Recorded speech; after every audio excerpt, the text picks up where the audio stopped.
नमस्कार विद्यार्थी मित्रांनो, आज आपण कार्ल मार्क्स यांचा अतिरिक्त मूल्याचा सिद्धांत थेअरी ऑफ सरप्लस व्हॅल्यू या संदर्भामध्ये जी सविस्तर चर्चा आहे ही सविस्तर चर्चा करणार आहोत।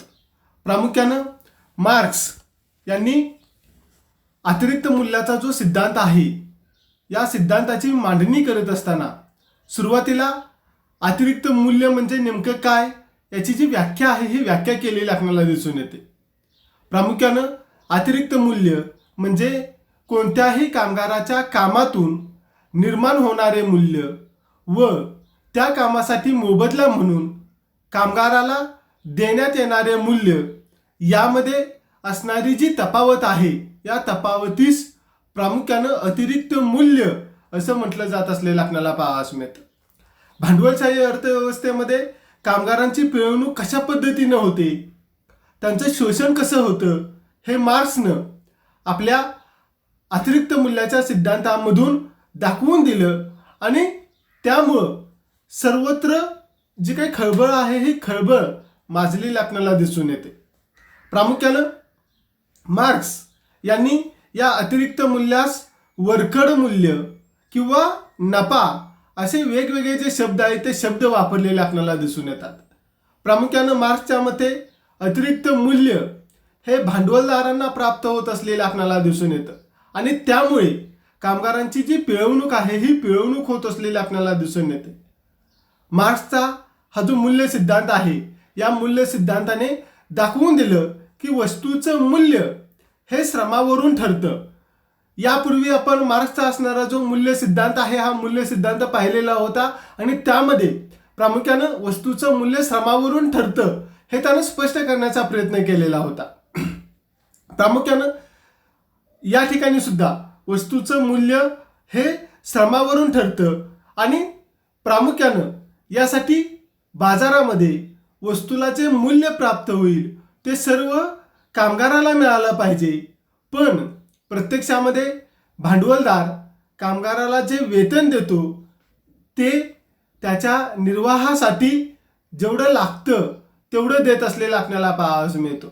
म्हणजेच कामगाराने निर्माण केलेल्या वस्तूला बाजारामध्ये जास्त मूल्य प्राप्त होत असलेलं आपल्याला पाहावयास मिळतं आणि त्याला मिळणारं जे वेतन आहे हे वेतन मात्र त्याला निर्वाहासाठी जेवढं आवश्यक आहे तेवढं प्राप्त होत असलेलं आपल्याला पाहावयास मिळतं। प्रामुख्यानं बाजारात वस्तूला मिळणारं मूल्य हे खऱ्या अर्थानं कामगारानं निर्माण केलेलं असतं, पण त्याला वेतन रूपानं निर्वाह इतकंच मूल्य देऊन शिल्लक राहिलेलं जे मूल्य आहे हे मूल्य भांडवलदार स्वतः नफा म्हणून घेत असतो। आणि प्रामुख्यानं हे स्पष्ट करण्याच्या दृष्टिकोनातून त्याने काल्पनिक आकडेवारी आणि उदाहरण देऊन अतिरिक्त मूल्य कशा पद्धतीनं निर्माण होतं याचं स्पष्टीकरण देण्याचा प्रयत्न केला। सुरुवातीला त्यानं अतिरिक्त मूल्याची जी व्याख्या आहे ही व्याख्या या ठिकाणी दिलेली आपल्याला दिसून येते आणि पुढे जाऊन प्रामुख्याने अतिरिक्त मूल्याचं सूत्र त्यानं स्पष्ट करण्याचा प्रयत्न केलेला आहे। सूत्र स्पष्ट करत असताना त्यानं सांगितलेलं आहे की कामगारांनी निर्माण केलेल्या वस्तूचं बाजारातील मूल्य वजा कामगाराला श्रमाचं मूल्य म्हणून दिलं जाणारं वेतन। म्हणजेच या ठिकाणी आपण एक उदाहरण घेऊया म्हणजे आपल्या लक्षात येईल की समजा कामगाराने निर्माण केलेली क्षय वस्तू आहे, या क्षय वस्तूला बाजारामध्ये 20 रुपये मूल्य प्राप्त झालं आणि वेतन म्हणून 10 रुपये जर दिले तर अतिरिक्त मूल्य बरोबर 20 रुपये वजा 10 रुपये बरोबर 10 रुपये। म्हणजेच की जे काही अतिरिक्त मूल्य आहे हे अतिरिक्त मूल्य 10 रुपये आहे हे कुणाला मिळणार आहे तर भांडवलदाराला मिळत असलेलं आपल्याला पाहावयास मिळतं। म्हणजेच की प्रामुख्यानं या ठिकाणी मार्क्स यांनी आपल्या सिद्धांताच्या सुरुवातीला अतिरिक्त मूल्य म्हणजे काय हे स्पष्ट केलेलं आहे। हे स्पष्ट करून त्यानं अतिरिक्त मूल्याचं सूत्र दिलेलं आहे आणि अतिरिक्त मूल्य नेमकं कशा पद्धतीनं निर्माण होत असतं या संदर्भातील चर्चा त्यानं या ठिकाणी केलेली आपल्याला पाहावयास मिळते। प्रामुख्यानं भांडवलशाही अर्थव्यवस्थेमध्ये वस्तूचं उत्पादन हा भांडवलदार करत असलेला आपल्याला पाहावयास मिळतो आणि वस्तूचं उत्पादन करत असताना भांडवलदार त्यासाठी आवश्यक असणारा मजूर, कच्चा माल, यंत्रे आणि इंधन हे जे काही घटक आहे हे घटक वापरत असलेला आपल्याला पाहावयास मिळतो। प्रामुख्यानं या उत्पादन घटकाच्या मोबदल्यामध्ये मजुराला मजुरी, कच्च्या मालाच्या किमती, यंत्रे आणि इंधन यांची झीज रूपाने पैसा जो आहे हा पैसा खर्च होत असलेला आपल्याला दिसून येतो. प्रामुख्यानं समजा भांडवलदार आपल्या कारखान्यामध्ये खुर्च्याची निर्मिती करत आहे आणि या कारखान्यामध्ये काम करणाऱ्या कामगाराला तो दिवसाला 5 रुपये मजुरी देत असलेला आपल्याला दिसून येतो. म्हणजेच की समजा एक भांडवलदार आहे आणि तो आपल्या कारखान्यामध्ये खुर्च्यांची निर्मिती करत आहे. खुर्च्यासाठी लागणारा जो काय कच्चा माल आहे म्हणजेच लाकूड यावरती तो 5 रुपये खर्च करतो आणि यंत्रसामग्री, तिची झीज, हत्यारे या घटकांच्या वरती तो 5 रुपये खर्च करत आहे. मात्र एक खुर्ची तयार करण्यासाठी कामगाराला 2 तास लागतात. याचा अर्थ एक खुर्ची तयार करण्यासाठी भांडवलदाराला किती खर्च येतोय?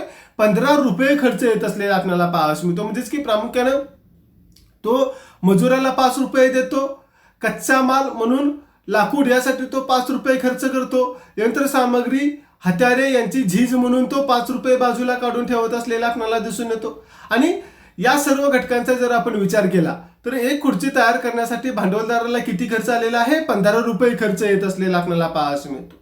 समजा या खुर्चीला बाजारामध्ये 15 रुपये किंमत जर आली तर भांडवलदाराला 5 रुपये मजुरीवरती खर्च करावे लागतील, 5 रुपये कच्च्या मालाच्या किमतीवरचे खर्च केलेले आपल्याला दिसून येतील आणि 5 रुपये यंत्रे आणि हत्यारे यांची झीज म्हणून त्यानं खर्च केल्यानंतर त्याला काहीही शिल्लक राहणार नाही. म्हणजेच की वर आपण पाहिलं की प्रामुख्यानं कच्चा माल म्हणून लाकूड यासाठी 5 रुपये खर्च करावे लागतात, त्याचबरोबर मजुराला 5 रुपये द्यावे लागतात आणि यंत्र हत्यारे यांची झीज म्हणून 5 रुपये बाजूला काढून ठेवावे लागतात. असे 15 रुपये या ठिकाणी काय होतो? एक खुर्ची तयार करण्यासाठी खर्च येतो आणि त्या खुर्चीला बाजारामध्ये 15 रुपयेच किंमत प्राप्त होत असलेली आपल्याला दिसून येते. अशा परिस्थितीमध्ये उत्पादन खर्च 15 रुपये आणि प्रामुख्यानं त्या खुर्चीला मिळणारी बाजारातील किंमत किती आहे? 15 रुपये आहे. म्हणजेच की प्रामुख्यानं या ठिकाणी हा सर्व खर्च केल्यानंतर भांडवलदाराला काहीही शिल्लक राहत नसलेलं आपल्याला पाहायला मिळतं. म्हणजेच प्रामुख्यानं अशा परिस्थितीमध्ये सुद्धा कुठलाही भांडवलदार उत्पादन सुरू ठेवणार नाही. म्हणजेच की त्याला जर नफा प्राप्त होत नसेल तर तो उत्पादन चालू ठेवणार नाही. परंतु गेले कित्येक वर्ष आणि आजही भांडवलदार कारखाना पद्धतीनं उत्पादन करत असलेले आपल्याला दिसून येतात. मग अशा परिस्थितीमध्ये त्यांना नफा कसा प्राप्त होतो, ते कामगारांची कशी पिळवणूक करतात, हे मार्क्सनं आपल्या या उदाहरणाच्या मदतीनं दाखवून दिलेलं आपल्याला पाहायला मिळतं. प्रामुख्यानं भांडवलदार काय करतात? कामगारांना मजुरी देत असताना ती 1 दिवसाची देतात. किती? आपल्या वरील उदाहरणामध्ये 1 दिवसाची मजुरी 5 रुपये दिली गेलेली आपल्याला पाहायला मिळते. प्रामुख्यानं या उदाहरणामध्येच जर आपण पाहिलं तर आपल्या लक्षात येतं की कामगार 2 तासामध्ये एक खुर्ची तयार करत असलेला आपल्याला दिसून येतो. भांडवलदार काय करतो? त्या मजुराला दिवसाची मजुरी 5 रुपये देत असलेला आपल्याला दिसून येतो आणि त्या कामगाराकडून तो कारखान्यामध्ये 8 तास काम करून घेतो आणि 8 तासामध्ये तो कामगार 4 खुर्च्या तयार करत असलेला आपल्याला पाहायला मिळतो. म्हणजेच की प्रामुख्यानं भांडवलदार काय करतो तर मजुराला दिवसाची 5 रुपये मजुरी देतो, त्याच्या मोबदल्यामध्ये तो दिवसामध्ये 8 तास काम करून घेतो. जर तो 8 तास काम करत असेल तर तो 8 तासामध्ये 4 खुर्च्या तयार करत असलेला आपल्याला पाहायला मिळतो आणि बाजारामध्ये एका खुर्चीची किंमत किती आहे? 15 रुपये असलेली आपल्याला दिसून येते आणि प्रामुख्यानं 15 गुणिले 4 याचा जर विचार केला तर 4 खुर्च्यापासून प्रामुख्यानं भांडवलदाराला 60 रुपये प्राप्त होत असलेले आपल्याला दिसून येतात. प्रामुख्यानं या सर्व बाबींचा विचार केला तर 60 रुपयापैकी कच्चा माल म्हणजेच की लाकूड यासाठी 20 रुपये भांडवलदार खर्च करत असलेला आपल्याला पाहायला मिळतो. एका खुर्चीसाठी 5 रुपयाचं लाकूड लागतं आणि प्रामुख्यानं अशा पद्धतीने 4 खुर्च्यांसाठी 20 रुपये असा लाकडावरती किंवा कच्च्या मालावरती खर्च येत असलेला आपल्याला पाहायला मिळतो. हत्यारे, इंधन आणि यंत्रे इत्यादीची जी काही झीज होते यासाठी तो 20 रुपये खर्च बाजूला काढून ठेवत असलेला आपल्याला पाहावयास मिळतो. म्हणजेच की 60 रुपये वजा 40 रुपये बरोबर जे शिल्लक राहिलेले 20 रुपये आहेत, हे 20 रुपये मजुराला दिले पाहिजेत. पण या ठिकाणी तसं होतं का? या ठिकाणी तसं होत नाही. प्रामुख्याने भांडवलदार काय करतात? मजुराला दिवसाचे 5 रुपये वेतन देऊन त्यांना कामावरती घेत असलेले आपल्याला दिसून येतात. प्रामुख्यानं या ठिकाणी जर आपण पाहिलं तर 20 रुपयामधून जर 5 रुपये कामगाराचं वेतन जर वजा केलं तर शिल्लक राहिलेले 15 रुपये काय केलं जातं? तर भांडवलदार स्वतः नफा म्हणून घेत असलेला आपल्याला पाहावयास मिळतो. म्हणजेच की भांडवलदार हे जे 15 रुपये आहेत ते 15 रुपये तो स्वतः नफा म्हणून घेतो. म्हणजेच की भांडवलदाराला इतर उत्पादन घटकांच्याकडून काहीही मिळत नाही. म्हणजेच की खुर्ची तयार करत असताना कच्चा माल म्हणून लाकूड कमी करून चालत नाही, किंवा एखादं हत्यार किंवा इंधन किंवा यंत्रे ह्याच्यावरती होणारा खर्च कमी करून चालत नाही. म्हणजेच की इतर उत्पादन घटकांच्याकडून भांडवलदाराला काहीही प्राप्त होत नसलेलं आपल्याला पाहावयास मिळतं. पण तो कामगारांची पिळवणूक करून या ठिकाणी नफा प्राप्त करत असलेला आपल्याला पाहावयास मिळतो. आपल्या या उदाहरणामध्ये कामगाराची पिळवणूक करून तो 15 रुपये नफा मिळवत असलेला आपल्याला पाहावयास मिळतो. आपलं हे जे उदाहरण आहे, या उदाहरणामध्ये कामगार 8 तास काम करून 4 खुर्च्या तयार करत असतो. एकंदरीत पाहता या मूल्यातील जो वाटा आहे, हा वाटा 20 रुपये त्याला मिळाला पाहिजे, परंतु त्याला प्रत्यक्षात 5 रुपयेच मिळत असलेले आपल्याला दिसून येतात. म्हणजेच की प्रामुख्यानं आपल्याला दिसून येतं की भांडवलदार काय करत असतात? कामगारांची पिळवणूक करून नफा प्राप्त करत असलेले आपल्याला पाहावयास मिळतात. समजा एखाद्या कारखान्यामध्ये 200 मजूर जर काम करत असतील तर दिवसाला भांडवलदार कामगारांची पिळवणूक करून 3000 रुपये एवढा नफा प्राप्त करत असलेला आपल्याला पाहावयास मिळतो. मार्क्सच्या मते अशी जी पिळवणूक आहे, ही पिळवणूक भांडवलदार इतर उत्पादन घटकांच्या बाबतीमध्ये करू शकत नाही. म्हणजेच की कच्चा माल कमी घेऊन चालणार नाही, हत्यारे, यंत्रे, इंधन इतक्याची झीज याच्यावरील योग्य प्रमाणामध्ये त्याला खर्च करावाच लागत असलेला आपल्याला पाहावयास मिळतो. म्हणजेच की पिळवणुकीसाठी उत्पादनाचा मजूर हाच एक घटक असतो आणि त्याची पिळवणूक ही निरंतर किंवा सातत्यानं होत असलेली आपल्याला दिसून येते. अशा पद्धतीनं प्रामुख्यानं मार्क्सनं अतिरिक्त मूल्याची निर्मिती कशी होते हे या ठिकाणी स्पष्ट करण्याचा प्रयत्न केलेला आपल्याला पाहावयास मिळतो. पुढे जाऊन प्रामुख्यानं मार्क्सनं हे स्पष्ट केलेलं आहे की प्रामुख्यानं अशी ही जी पिळवणूक आहे, ही पिळवणूक प्रामुख्यानं विनिमय व्यवहारामध्ये ज्या वेळेला पैसा वापरला जातो, म्हणजेच की प्रामुख्यानं ही जी पिळवणूक आहे किंवा मार्क्सचा हा जो अतिरिक्त मूल्याचा सिद्धांत आहे, हा सिद्धांत प्रामुख्यानं ज्या वेळेला विनिमय व्यवहारामध्ये पैशाचा वापर प्रचंड प्रमाणामध्ये केला जातो तेव्हा होत असल्याचं प्रतिपादन केलेलं आपल्याला पाहावयास मिळतं. विनिमयाचा हेतू ज्या वेळेला असतो त्यावेळेला उपयुक्त वस्तू मिळवणे, त्याच्यामध्ये अडचणी येऊ नयेत.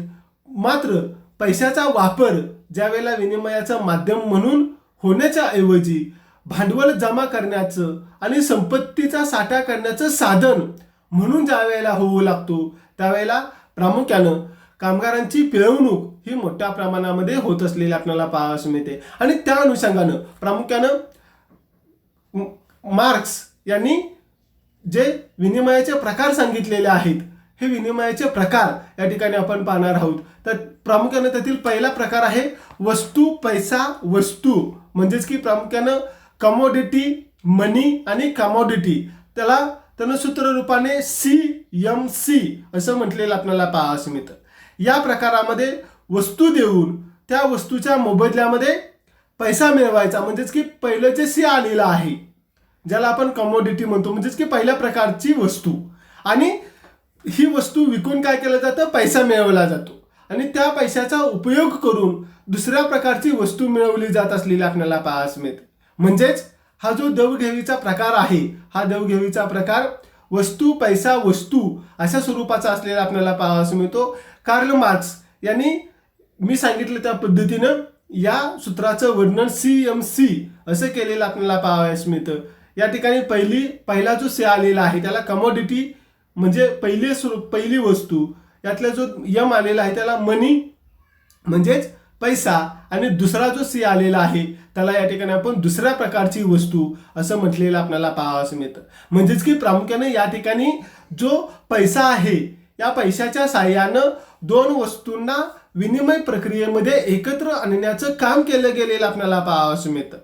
आणि या प्रकारच्या विनिमयाचं वैशिष्ट्य म्हणजे विनिमयाचा हेतू पैसा खर्च करून शेवटी उपयुक्त वस्तू मिळवणे हा हेतू असलेला आपल्याला दिसून येतो.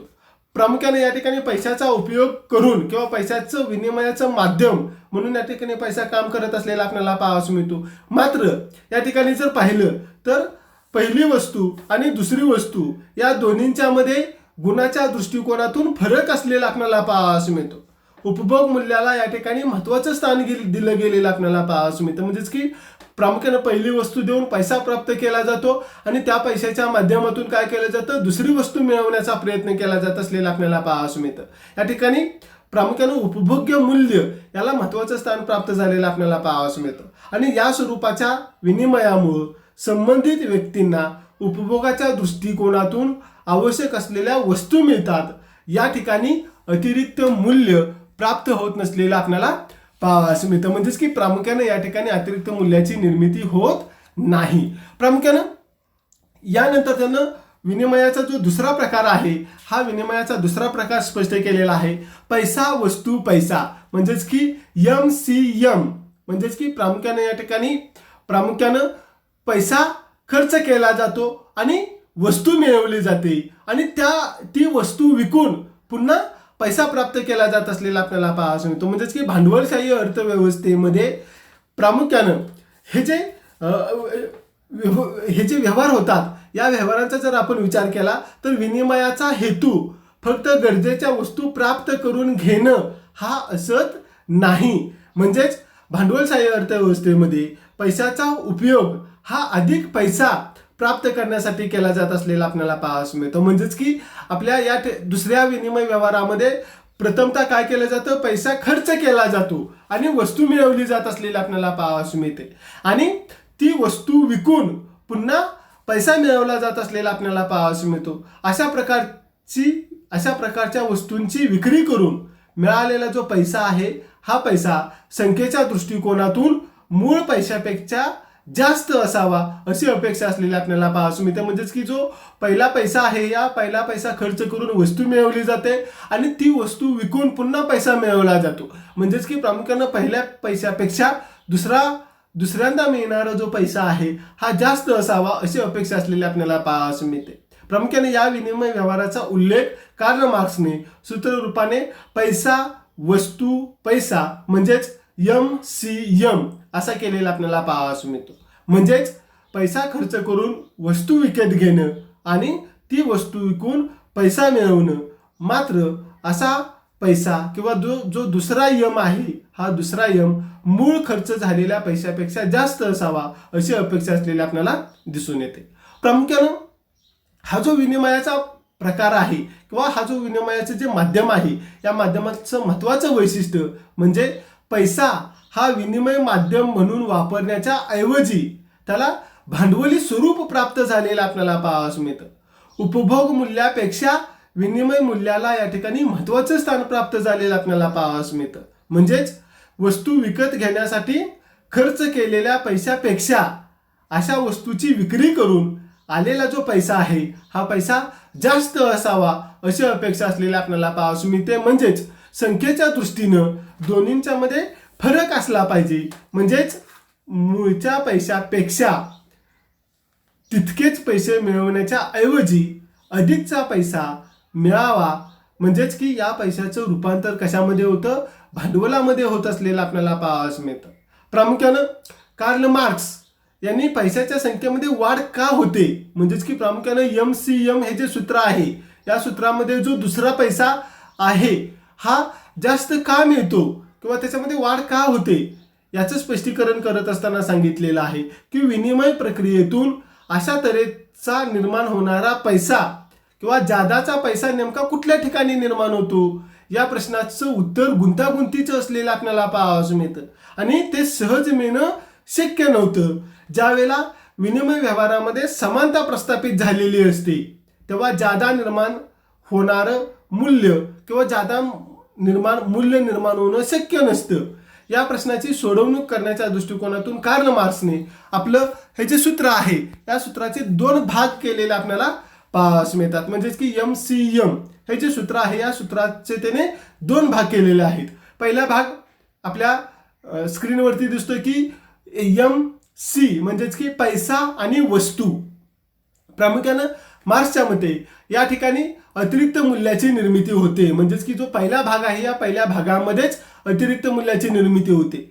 पैशाच्या मदतीनं वस्तू विकत घेतल्या जातात आणि ती वस्तू वापर करण्याच्या प्रक्रियेमध्ये वाढ होण्याची संधी असलेली आपल्याला पाहावयास मिळते.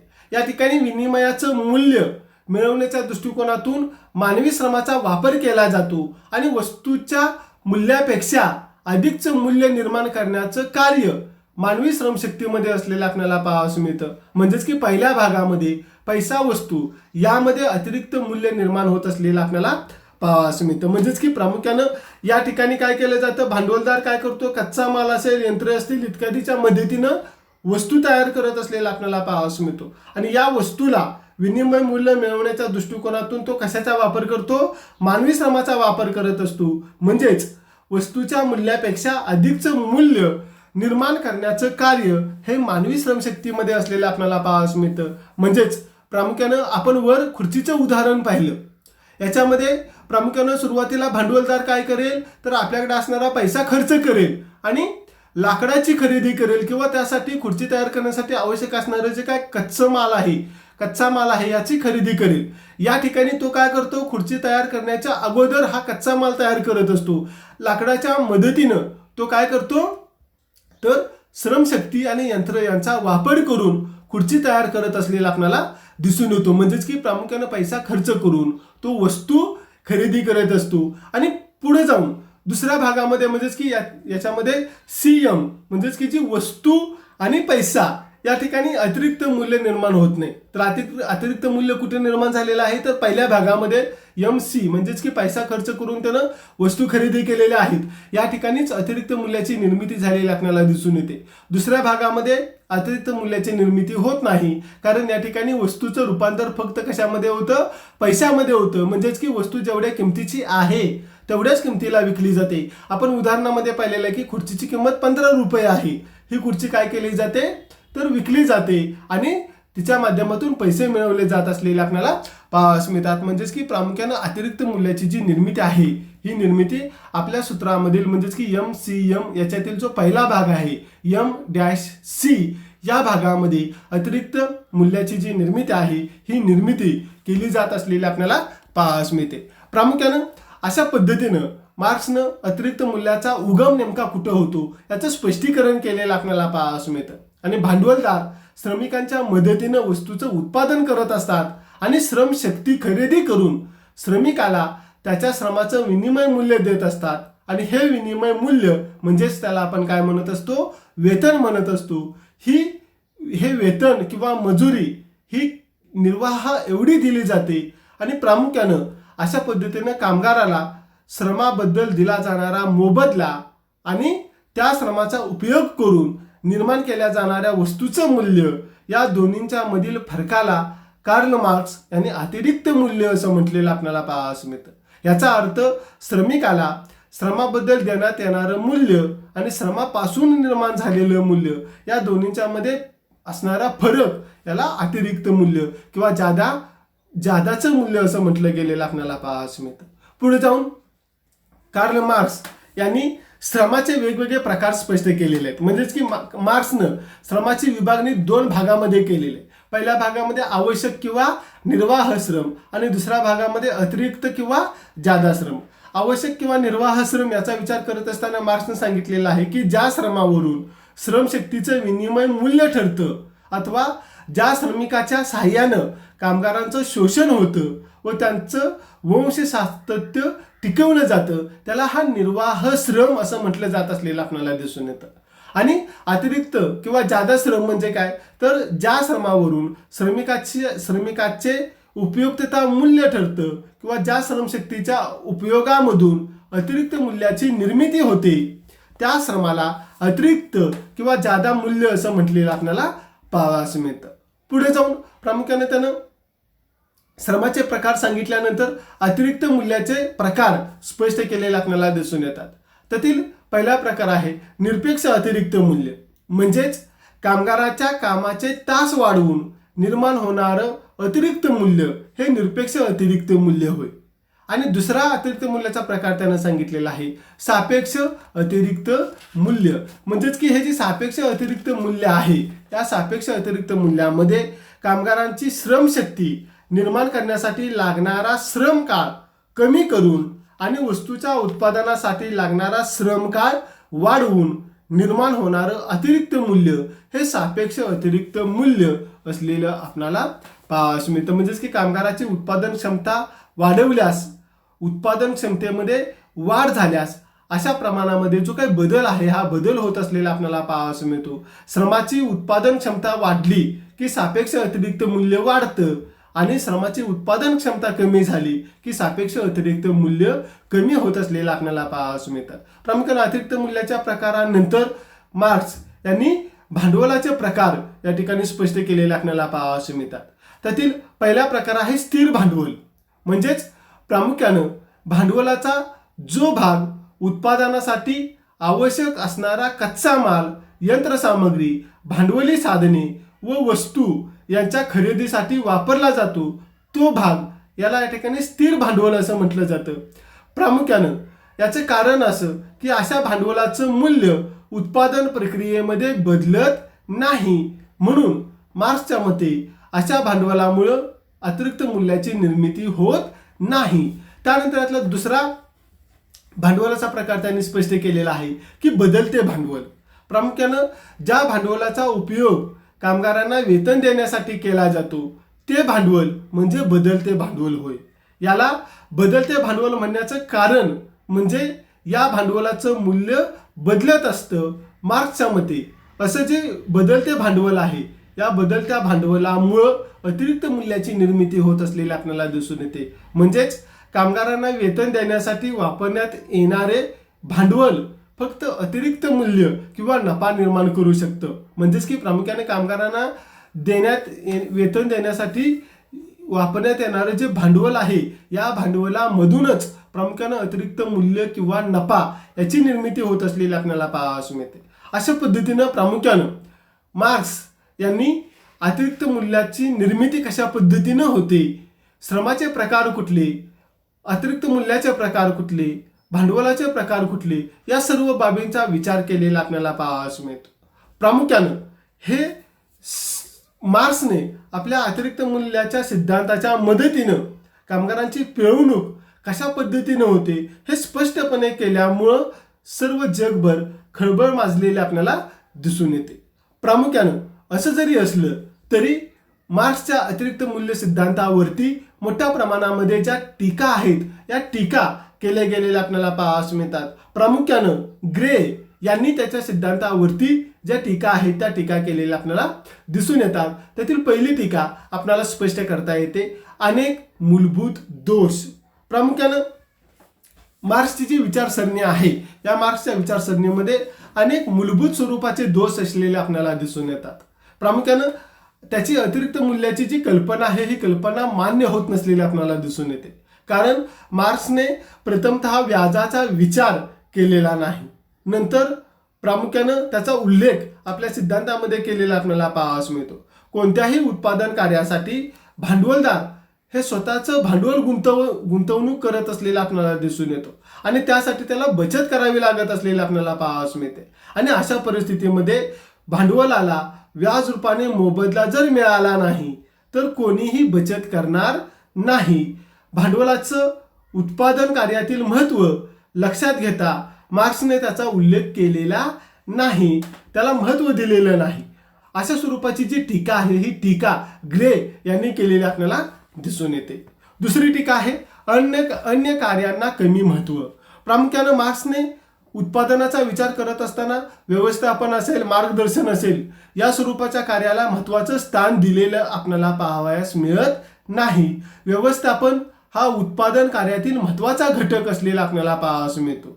ग्रे यांनी स्पष्ट केलेलं आहे की दोन निरनिराळ्या कारखान्यामध्ये श्रम, इतर उत्पादन साधने सारख्याच प्रमाणामध्ये वापरली असली आणि सर्वत्र परिस्थिती सारखीच असली तरी एक कारखाना प्रगतीपथाला जातो तर दुसरा कारखाना बुडतो. असा भेद निर्माण होण्याचं कारण म्हणजेच की उत्कृष्ट मार्गदर्शन आणि कुशल व्यवस्थापन हे असलेलं आपल्याला पाहावयास मिळतं. आणि अशा परिस्थितीमध्ये अतिरिक्त मूल्य श्रमामुळे निर्माण होत नाही तर ते भांडवलदाराच्या उत्कृष्ट व्यवस्थापनामुळे निर्माण होतं.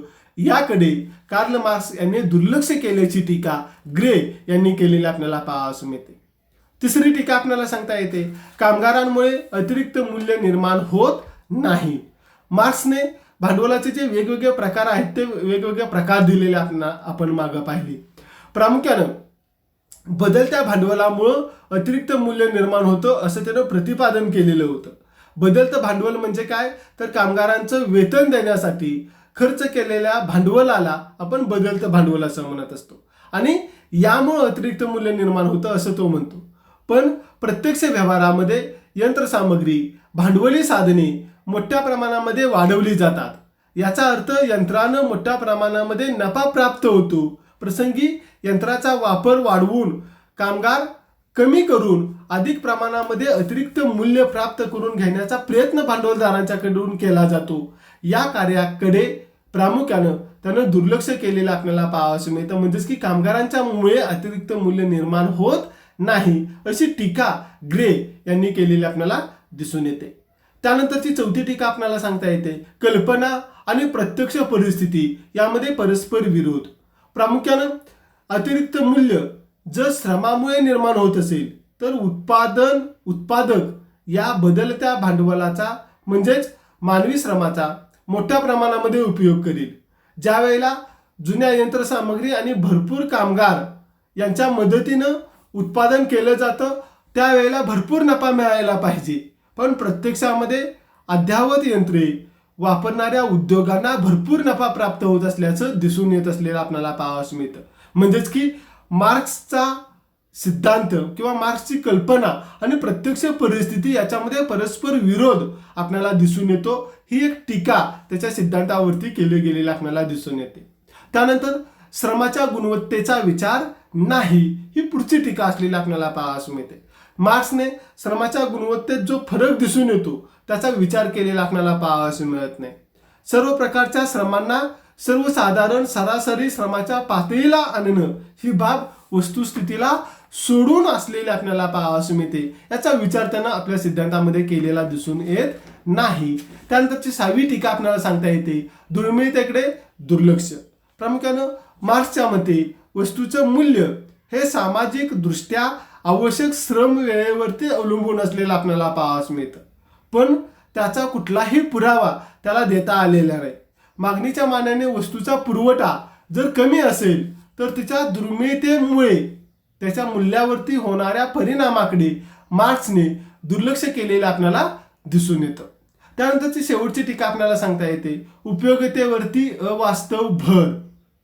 प्रामुख्यानं मार्क्स यांनी आपल्या सिद्धांतामध्ये उपयोगितेच्या निरपेक्षतेवरती भर दिल्याची टीका हॅने यांनी केलेली आपल्याला पाहावयास मिळते आणि त्यामुळेच सिद्धांत मूल्याचे सर्व स्रोत स्पष्ट करू शकत नाही.